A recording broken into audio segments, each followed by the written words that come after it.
السلام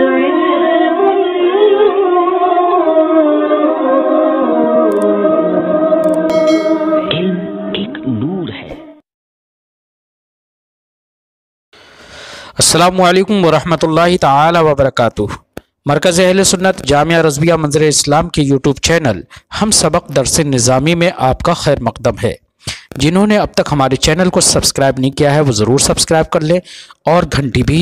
دبا دیں تاکہ ہر اپلوڈ کی نوٹیفیکیشن اور اطلاع آپ تک پہنچتی رہے۔ ساتھ ہی ساتھ اپنے ساتھیوں سے بھی شیئر کریں اور بات پسند آئے تو لائک بھی کیا کریں۔ آپ کے سامنے اب حضرت مولانا مفتی محمد قمر صاحب اصول الشاشی کا درس دیں گے، آپ حضرات اس کو بغور سماعت فرمائیں۔ السلام علیکم ورحمۃ اللہ وبرکاتہ۔ بسم اللہ الرحمن الرحیم۔ قد علمنا ما فرضنا علیہم فی ازواجہم خاص فی التقدیر الشرعی فلا يترك العمل به باعتبار انه عقد مالی۔ یہاں سے مصنف علیہ الرحمہ کتاب اللہ کے لفظ خاص کی دوسری مثال پیش فرماتے ہیں۔ جس طریقے سے ما قبل میں یتربصن بانفسہن ثلاثۃ قروء میں لفظ ثلاثہ یہ خاص تھا، اسی طریقے سے قد علمنا ما فرضنا علیہم فی ازواجہم میں لفظ فرضا یہ کیا ہے؟ خاص ہے۔ کس معنی میں خاص ہے؟ تقدیر شرعی میں، تعیین شرعی میں خاص ہے، یعنی کہ یہ آیت کریمہ مہر کے متعلق لائی گئی ہے کہ اللہ رب العزت قرآن مقدس میں ارشاد فرماتا ہے قد علمنا ما فرضنا علیہم، ہم جانتے ہیں اس کو جو ہم نے مقدر و متعین کیا علیہم شوہروں پر، فی ازواجہم ان کی بیویوں کے تعلق سے۔ تو اس آیت کریمہ میں مہر کی مقدار جو اللہ رب العزت نے مہر متعین فرمایا ہے اس کا ذکر کیا گیا ہے۔ سوال یہ ہے کہ مہر کی مقدار اشارے یعنی کہ اللہ رب العزت کی جانب سے متعین و مقرر ہے یا پھر مہر کی مقدار زوجین کی رائے پر موقوف ہوگی؟ یہ ہے سوال کہ مہر کی مقدار شارع کی جانب سے مقدر و متعین و مقرر ہے یا مہر کی مقدار یہ زوجین کی رائے پر موقوف ہوگی؟ تو اس تعلق سے امام اعظم اور امام شافعی رحمہم اللہ تعالی علیہ مجمعین کے درمیان اختلاف ہے۔ امام شافعی رحمۃ اللہ تعالی علیہ فرماتے ہیں کہ مہر کی مقدار یہ شارع کی جانب سے مقرر نہیں ہے بلکہ مہر کی مقدار یہ زوجین کی رائے پر موقوف ہوگی، زوجین جو بھی متعین کر لے وہی مہر کی مقدار کہلائے گی۔ اس لیے کہ امام شافعی رحمۃ اللہ تعالی علیہ فرماتے ہیں کہ نکاح عقد مالی ہے، نکاح عقد مالی ہے۔ تو جس طریقے سے دوسرے عقود مالیہ میں عوض یہ عاقدین کی رائے پر موقوف ہوتے ہیں، یعنی کہ ہم کسی بھی چیز کو خریدیں یا بیچیں تو یہ خریدنے اور بیچنے میں اس چیز کا عوض یعنی کہ اس چیز کی قیمت یہ عاقدین یعنی خریدنے اور بیچنے والے کی رائے سے ہوتا ہے۔ اسی طریقے سے فرماتے ہیں کہ نکاح بھی امام شافعی رحمۃ اللہ تعالی علیہ کے نزدیک ایک عقد مالی ہے۔ تو عقد مالی ہونے کی بنیاد پر جس طریقے سے دوسرے عقود مالیہ میں عوض یہ متعاقدین کی رائے پر موقوف ہوتے ہیں، اسی طریقے سے یہاں پر مہر یہ زوجین کی رائے پر موقوف ہوگا، یعنی کہ میاں بیوی جو بھی متعین کر لیں وہی مہر کی مقدار مقرر ہوگی۔ تو تو امام شافعی رحمۃ اللہ تعالی علیہ نے اس تعلق سے کہ مہر کی مقدار شارع کی جانب سے متعین اور مقرر نہیں ہے بلکہ مہر کی مقدار یہ زوجین کی رائے پر موقوف ہوگی، استدلال کیا اس بات سے کہ نکاح عقد مالی ہے اور جس طریقے سے دوسرے عقود مالیہ میں عوض یہ عقد کرنے والوں کی رائے پر موقوف ہوتا ہے، اسی طریقے سے مہر یہ زوجین کی رائے پر موقوف ہوگا، یعنی کہ میاں بیوی جو بھی رقم مقرر کر لیں وہی کیا کہلائے گی؟ مہر کہلائے گی۔ لیکن امام اعظم رحمۃ اللہ تعالی علیہ فرماتے ہیں کہ مہر کا معاملہ ایسا ہے جو اللہ رب العزت کی جانب سے مقدر و متعین ہے، اللہ رب العزت کی جانب سے مہر کی مقدار مقرر ہے، اس لیے کہ آیت کریمہ میں لفظ فرضہ کیا ہے؟ خاص ہے، جس کا معنی آتا ہے مقدر کرنا، متعین کرنا۔ تو اس سے ہم کو پتہ چلا کہ مہر کی جو مقدار ہے وہ شارع کی جانب سے یعنی کہ اللہ رب العزت کی جانب سے مقدر و متعین ہے، اللہ رب العزت کی جانب سے مقرر ہے۔ ہاں یہ الگ بات ہے کہ وہ مہر کی مقدار ہے کیا، وہ مہر کی مقدار ہے کیا، اس تعلق سے یہ آیت کریمہ کیا ہے؟ مجمل ہے، اور ہر مجمل کیا ہوتا ہے؟ محتاج بیان ہوتا ہے، لہٰذا اب ہمیں ضرورت پڑے گی نبی کریم صلی اللہ تعالی علیہ وسلم کے فرمان کی۔ تو نبی نے ارشاد فرمایا ما مہر لأقل من 10 دراہم، کوئی بھی مہر یہ 10 درہم سے کم نہیں ہوتا ہے، لہذا اس فرمان کی بنیاد پر مہر کی اقل مقدار ہم کو پتہ چل گئی کہ جو اللہ رب العزت نے متعین فرمائی ہے، جو اللہ رب العزت نے مقدر فرمائی ہے وہ کیا ہے؟ وہ مہر کی مقدار اقل مقدار 10 درہم ہے۔ تو امام اعظم رحمۃ اللہ تعالی علیہ کا فرمان یہ ہے کہ اس آیت کریمہ میں لفظ فرضہ کیا ہے؟ خاص ہے، اور خاص کا حکم یہ ہے کہ اس پر عمل کرنا یقینی طور پر واجب ہوتا ہے، لہٰذا اس پر عمل اسی وقت ہو پائے گا کہ جبکہ ہم یہ مانیں کہ مہر کی مقدار یہ اللہ رب العزت کی جانب سے مقرر ہے، متعین ہے۔ یہ الگ بات ہے کہ وہ مقدار کتنی ہے، اس تعلق سے آیت کریمہ مجمل ہے اور ہر مجمل محتاج بیان ہوتا ہے، لہذا اب ہمیں ضرورت پڑی نبی کریم صلی اللہ علیہ وسلم کے فرمان کی۔ وہ فرمان سرکار کا یہ ہے ما مہر لأقل من 10 دراہم، کہ کوئی بھی مہر 10 درہم سے کم نہیں ہوگا۔ اس فرمان سے مہر کی اقل مقدار ثابت ہو گئی کہ مہر کی کم سے کم جو مقدار ہے وہ 10 درہم ہے۔ قد علمنا ما فرضنا علیہم فی ازواجہم خاص فی التقدیر الشرعی، یہ آیت کریمہ کیا ہے؟ خاص ہے، قائم ہے شریعت کی جانب سے مہر کی مقدار مقرر کرنے میں، فلا یترک العمل بہ، لہذا جب یہ آیت کریمہ خاص ہوئی تو اس پر عمل کو ترک نہیں کیا جائے گا، اس لیے کہ کتاب اللہ کے لفظ خاص کا حکم یہ ہے کہ اس پر عمل کرنا یقینی طور پر واجب ہوتا ہے۔ کس اعتبار سے عمل کو ترک نہیں کیا جائے گا؟ بے اعتبار انہ، اس بات کا اعتبار کرتے ہوئے کہ انہ عقد مالی، کے نکاح کیا عقد مالی ہے، فیعتبر بالعقود المالیہ، تو عقود مالیہ کا اعتبار کیا جائے گا، فیکون تقدیر المال فیہ، تب ایسی صورت میں مال کو نکاح میں مقدر کرنا، متعین کرنا، موکولاً یہ سپرد کیا جائے گا الی رائے زوجین، زوجین کی رائے کی جانب، کما ذکرہ الشافعی، جیسے کہ امام شافعی نے ذکر فرمایا ہے۔ ان دونوں سطر میں مصنف علیہ الرحمٰن نے مذہب امام شافعی کو ذکر فرمایا ہے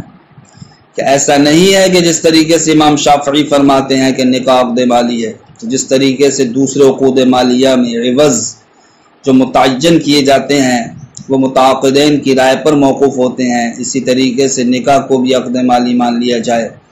اور امام شافعی کی طرح یہ حکم لگایا جائے کہ صاحب کہ جس طریقے سے دیگر عقود مالیہ میں عوض یہ متعاقدین کی رائے پر موقوف ہوتے ہیں، اسی طریقے سے نکاح کے عقد مالی ہونے کی وجہ سے نکاح کا جو عوض ہے یعنی کہ مہر یہ بھی زوجین کی رائے پر موقوف ہوگا۔ ایسا اعتبار کرتے ہوئے کتاب اللہ کے لفظ خاص پر عمل کو ترک نہیں کیا جائے گا۔ تو ہمارے نزدیک دلیل یہ ہے کہ آیت کریمہ میں لفظ فرض کیا خاص ہے اور خاص پر عمل کرنا یقینی طور پر کیا واجب ہے۔ اب عمل اسی وقت ہو پائے گا جب کہ ہم یہ بات تسلیم کر لیں کہ ہاں مہر کی مقدار اللہ رب العزت کی جانب سے متعین و مقدر ہے۔ یہ الگ بات ہے کہ اس وہ مقدار ہے کتنی، تو اس تعلق سے آیت کریمہ مجمل ہے، اس کے اجمال کو دور کرنے کے لیے نبی کے فرمان کا سہارا لینا پڑا۔ اس فرمان سے ہم کو پتہ چل گیا کہ مہر کی اقل مقدار کیا ہے، 10 درہم ہے۔ وفرع على هذا أن التخلي لنفل العبادة أفضل من الاشتغال بالنکاح۔ لہذا اسی اختلاف کے پیش نظر جو امام اعظم اور امام شافعی کے درمیان ہوا،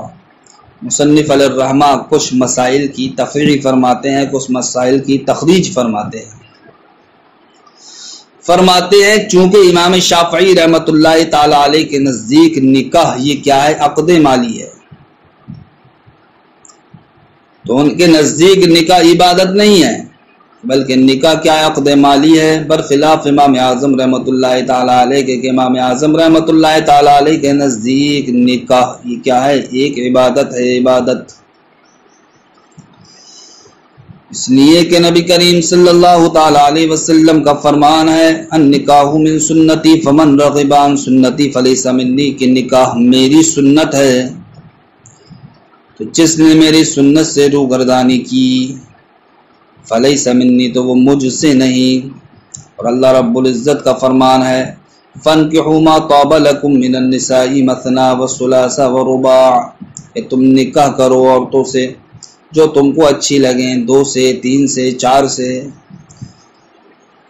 اور اس کے علاوہ سرکار ارشاد فرماتے ہیں، اے لوگو خوب محبت کرنے والی عورتوں سے نکاح کرو، خوب بچے جننے والی عورتوں سے نکاح کرو، اس لیے کہ میں کل قیامت کے دن اپنی امت کی کثرت کے سبب دوسری امتوں پر فخر کروں گا۔ ان تمام باتوں سے ہم کو پتہ چلتا ہے کہ نکاح یہ عقد مالی نہیں ہے بلکہ نکاح کیا ایک عبادت ہے، عبادت۔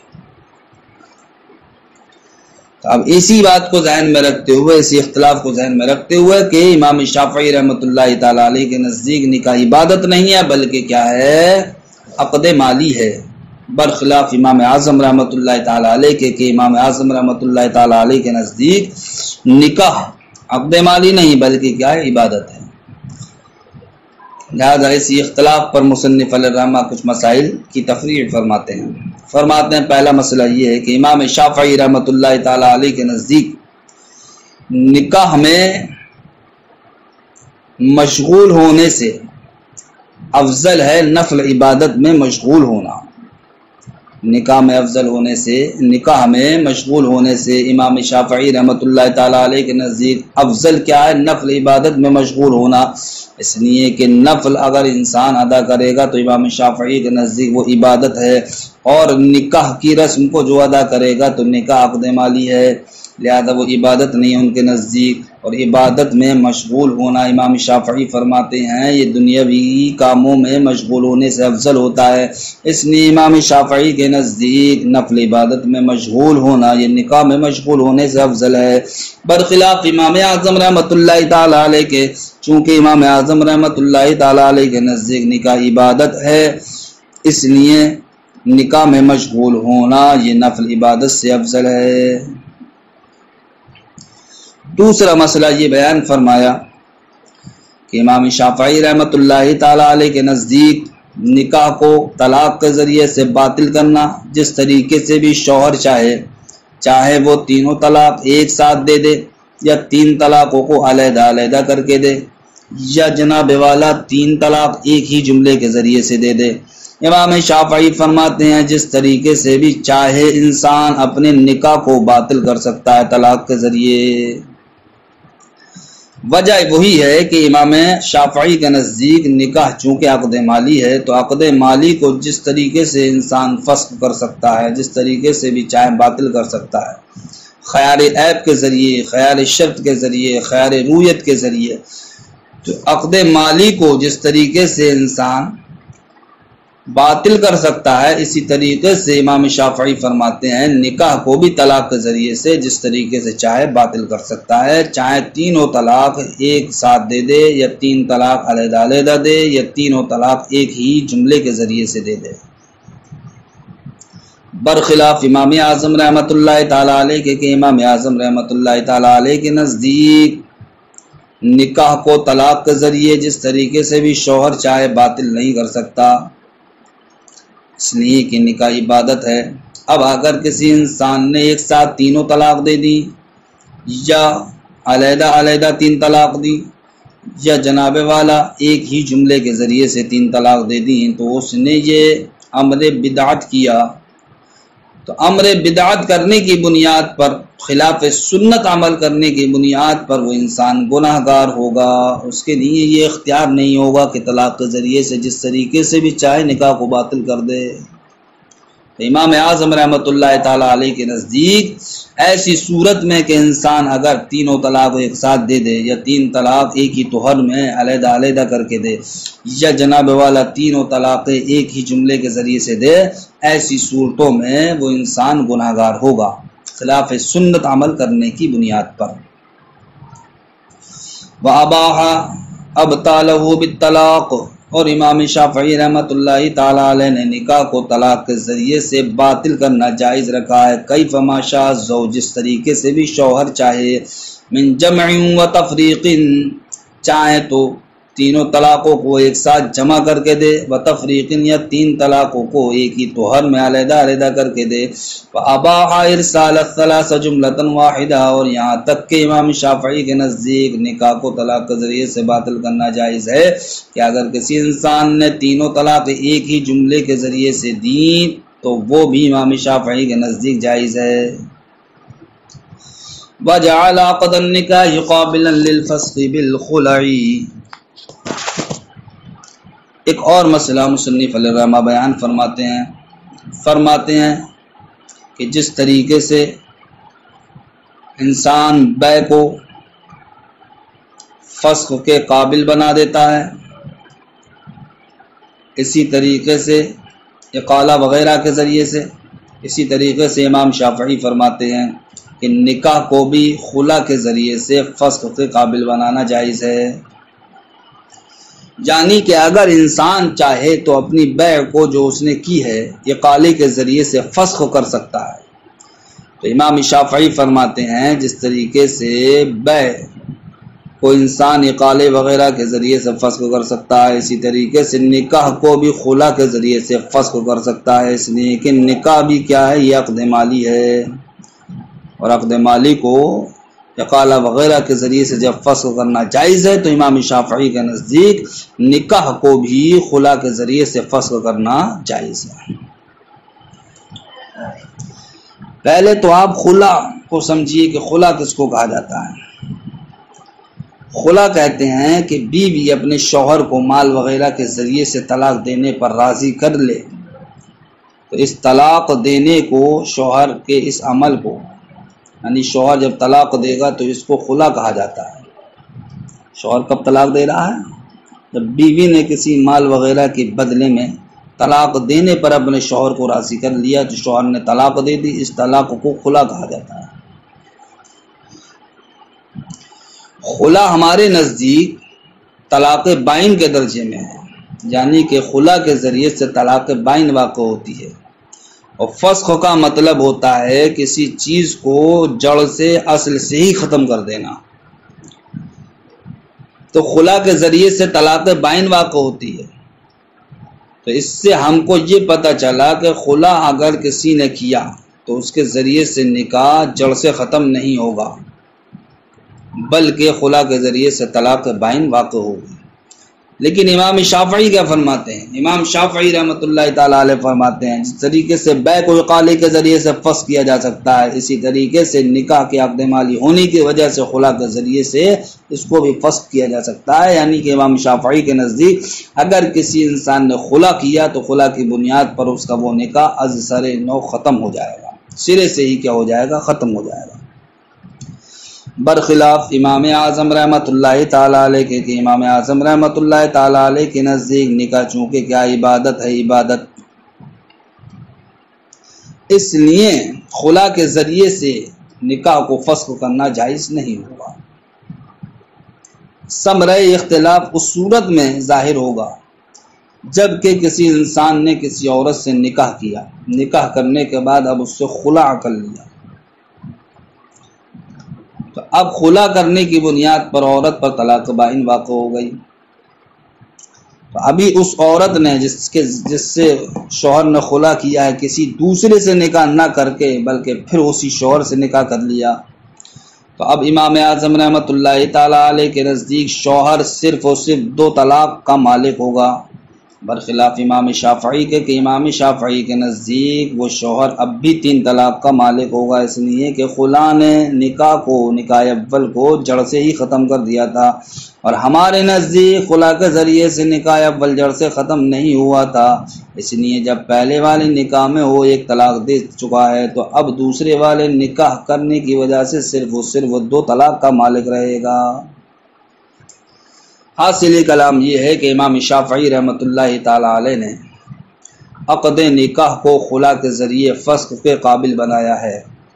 برخلاف امام اعظم رحمۃ اللہ تعالی علیہ کے کہ امام اعظم رحمۃ اللہ تعالی علیہ کے نزدیک نکاح خلا کے ذریعے سے فسخ نہیں ہوتا ہے۔ وجعل عقد النکاح قابلا للفسخ بالخلع، امام شافعی رحمۃ اللہ تعالی علیہ نے عقد نکاح کو خلا کے ذریعے فسخ کے قابل بنایا ہے۔ ان تمام مسائل کو اچھی طریقے سے آپ اپنے ذہن نشین کر لیں۔ السلام علیکم ورحمۃ اللہ۔